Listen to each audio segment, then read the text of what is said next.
Tonight, President Trump is suggesting that there could be a two-part deal on immigration. He met with a bipartisan group of lawmakers at the White House today.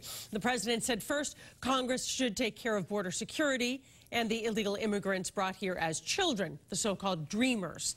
Then the president wants Congress to take up broader immigration reform, and he's leaving it up to them to hammer out the details. This group comes back, hopefully with an agreement. This group and others from the Senate, from the House, comes back with an agreement.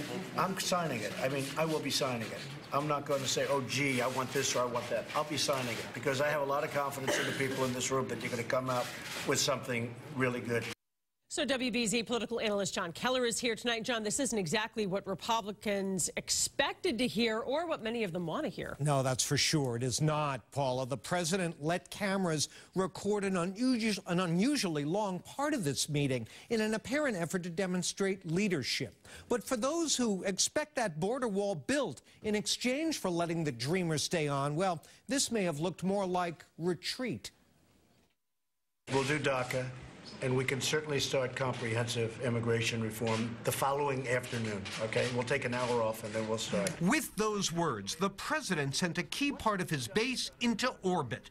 Because to anti-immigration pundit Ann Coulter and others, comprehensive reform is code for, quote, 100% open-ended amnesty. I've been for a pathway to citizenship for 11 million people, because I have no animosity toward them. And pro-reform Republicans like Lindsey Graham took note of the certain backlash.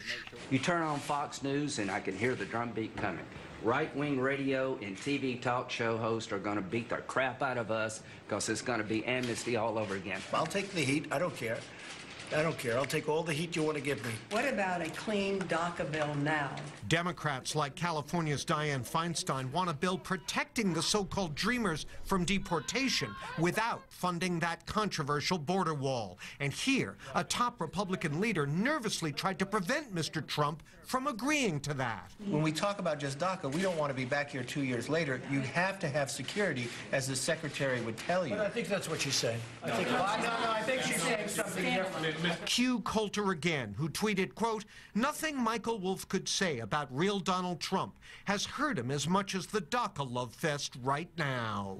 Wow. Now, right after the meeting, Paula, Democrats sounded pleasantly surprised that all of a sudden the president's committed to sweeping immigration reform. That's been a big goal of theirs for years.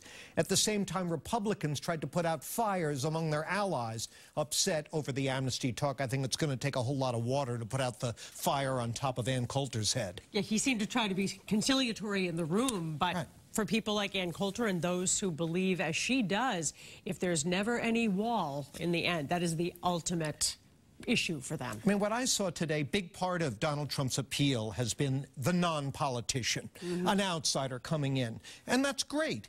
On the other hand, it carries a downside. Unfamiliarity with the issues and with the way Washington works and how to get to yes. John Keller, thanks so much, Liam.